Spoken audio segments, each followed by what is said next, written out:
जय मैथिल जय मिथिला। मीता झा बजै छी। हमर प्रणाम लिअ सब केओ, और अहाँ अपन आशीर्वाद बना कऽ राखू। और एकटा नचारी सुनबै छी तऽ सुनू। भोले बाबा एला मेहमान में गे बहिना, शंकर दानी एला मेहमान।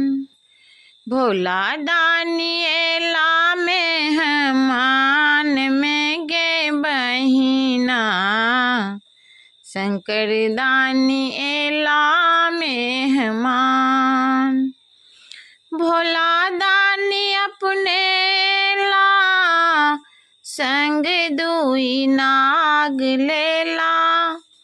भोला दानी अपने ला संग दुई नाग लेला।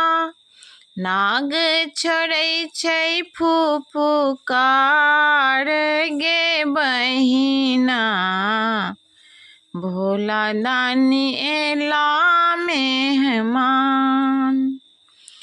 भोला दानी अपने ला संग दुई जटा लेला।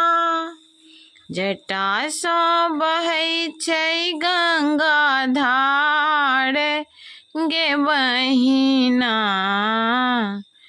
भोला दानी एला मेहमान।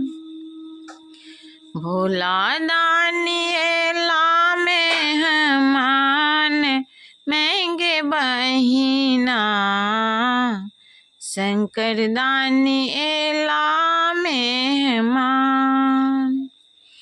भोला दानी अपने ला संग में दुबस हालेला। भोला दानी अपने ला संग में दुबस हालेला। बस के होई छै सिंगार गे बहिना, भोला दानी एला में